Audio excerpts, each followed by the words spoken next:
Jovana i Srđan. Već 15 godina istaknutim pojedincima, ali i organizacijama dodeljuje se nagrada Braća Karić. Iako je uspostavljena da bi promovisala dostignuća i vrednosti sopstvenog naroda, to priznanje su dobijali i naučnici i umetnosti iz celog sveta.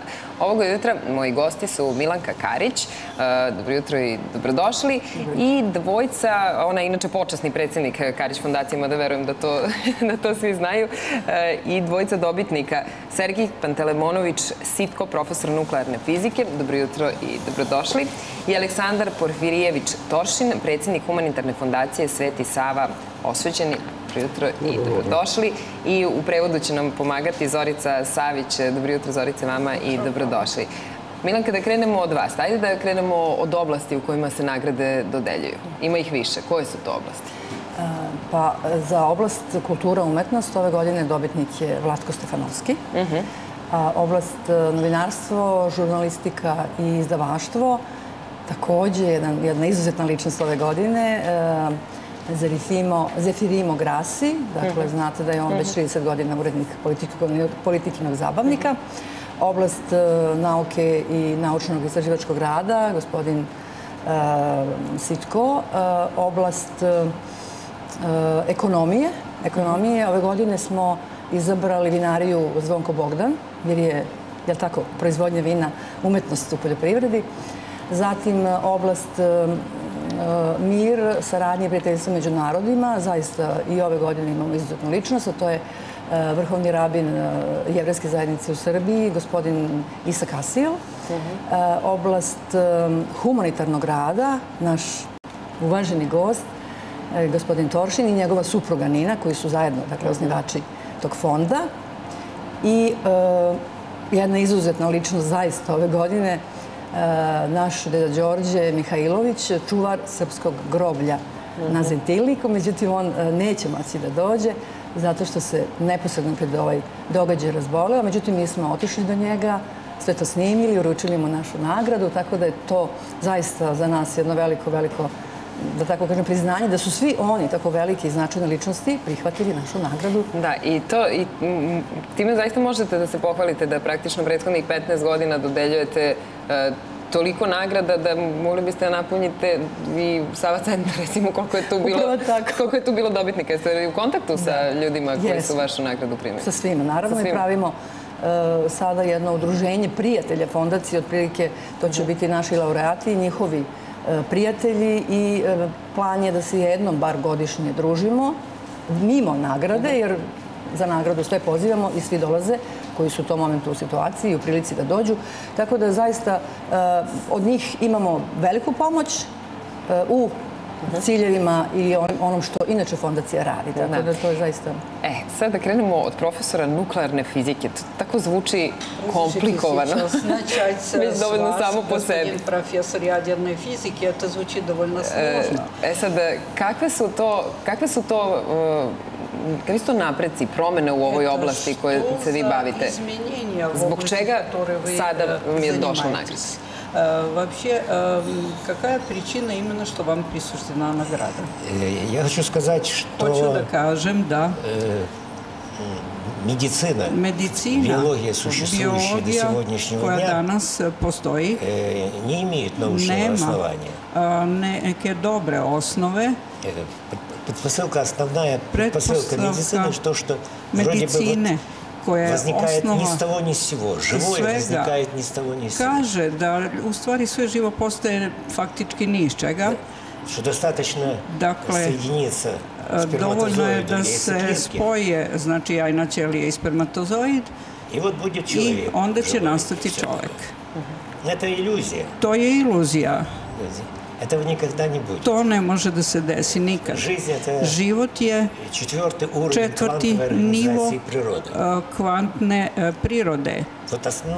Osnovna moja zasluga, kako ja smatram, zahvaljujući čemu sam ovde prisutan danas, to je da sam otkrio u stvari prirodu života na fundamentalnom nivou. To jest, do mene se smatralo da postoje samo 3 nivoa kvantne organizacije prirode. To je nuklearni, atomski i molekularni nivo. I okolina koja nas okružuje, dakle svet, da je smatralo se da je stabilan, da je sličan kao 3 kita. To su, znači, nuklearni, molekularni i atomski nivo. Ali uspeo sam da prikažem, da dokažem da postoje 4 nivoa i živo biće, iako je veliko, ono ne može naravno ni da se uporedi sa nuklearnim i drugim nivom, ali ipak ima jedan stabilan sistem, predstavlja sistem u kome kvantnoj mehanici postoji adekvatnost jednom živom biću i znači ono što sam ja pokazao, to je zakonitost, zakonomernost koja je potpuno drugačija nego ona na čemu se bazira zvanična medicina. Čekajte, kako nastaje život onda? No i как нас вообще возникает жизнь? Живое возникает существование центра. Nastaje tako što postoji takozvano božanska zaštita, sopstveno koherentno polje postoji. Postoji centar. Dakle, sva dostignuća savremene nauke su u stvari samo preludijum. I oni koji kažu da leče, oni su u stvari ili neznalice ili pak prevaranti. Jer može čak da bude i zajedno, jedno i drugo da su oni. Zato treba reći da se sve bolesti pojavljuju samo zato što koherentno polje i koje je osnovica života, model po kome se stalno obnavlja nešto živo, to polje, u stvari, taj osnov života se deformiše. A naš zadatak je da tu osnovicu obnovimo, a sve ostalo priroda će samo uraditi. Evo, ja ću vam pokazati sada na sebi dostignuća kvantne medicine. Ovo se zove poza savršenstva. Čekajte, on je na jednoj ruci, jel? Eto, vi stojite na jednoj ruke, da? Da, jeste. Да, я то. Сколько tu imate godina? Сколько лет вам здесь? Ну как, вот давайте посмотрим, написано, читайте год. Evo, pročitajte godinu. Koliko godina sad ima? 77 лет. 77 godina imam. Stvarno bravo. Да, это... Evo i to. Ja višu u vozduhe. Visim u vazduhu. Stojim u vazduhu. Kako se dolazi do tog stadijuma? Dakle, s obzirom da je fizika nekako... Как можно попасть на такой уровень? Ja sam postao profesor fizike i doktor nauka mnogo pre nego što sam počeo da se interesujem za problem života. Radio sam na Fizičkom univerzitetu u Kijevu skoro 30 godina. Sve ono što radim, sve se bazira na savremenoj nauci u kojoj faktički je potpuno nepoznato sve, to jest medicini zvanično je nepoznato šta tamo sve postoji. Neverovatno, ali zaista mogli bismo da pričamo ovako satima, da, ima tu dosta još pitanja. Da.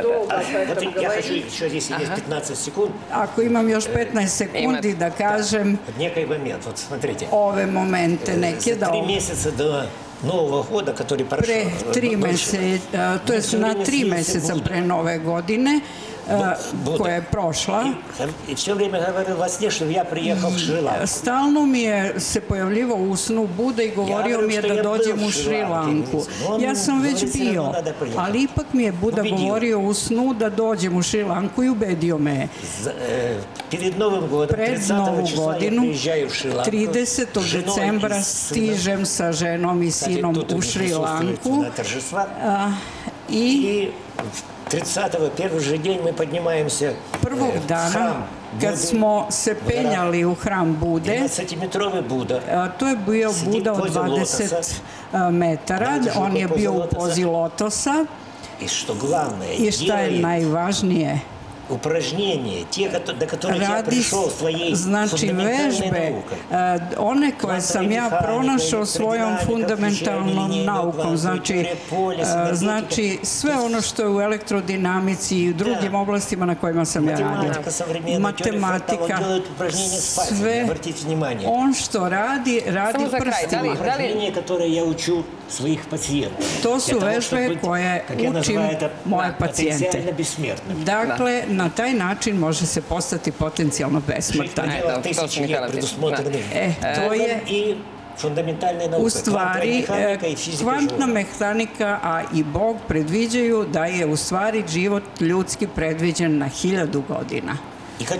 I hteo bi sada da vam se zahvalim ovde Srbiji, zatim Fondu braće Karić, predsjednici, da se zahvalim na tome što su se uopšte zainteresovali. Još pre 20 godina ovo je bila jedina zemlja u svetu koja je imala intuiciju, znači osjećaj, to je osjećaj srpskog naroda, velikog sova. Dobro, ajde da pređemo sada na humanitarni rad. Dakle, ovo je... Spasibo vam, davajte перейдем сейчас к вопросу. Ovo je nešto od čega prosto žive mnogi kojima vi pomažete i ovde je stvar vrlo egzaktna. Kome konkretno pomaže vaša organizacija? Konkretno vaša organizacija pomagaje. Pre 24 godine ja sam se upoznao sa Dragomirom Karićem, koji je obavio jedan veliki posao na planu uspostavljanja veze između Srbije i Rusije. I tada smo, znači, bili u gostima kod srpskog patrijarha. Zatim bavio sam se srpskim izborima u Srbiji u ime Ruske federacije. Već tada mi je bilo jasno da je veliki broj crkava i manastira koji su u fazi restauracije i potrebna im je zaštita, zato smo moja supruga Nina i ja, a imao sam inače divnu sreću da je ona odličan znalac srpskog jezika, mi smo odlučili da napravimo fond Svetog Save Preosvećenog. To je bilo naravno uz blagoslov patrijarha cele Rusije Kirila i sada mi skupljamo novac za obnavljanje svetinja, a poslednji put sam pre godinu dana bio u gradu u Prizrenu i upravo na dan rođendana mog predsjednika Vladimira Vladimirovića Putina. I ne samo da smo doneli stipendije seminaristima, nego smo i gledali i posjetili sve razrušene svetinje koje su se tamo našle.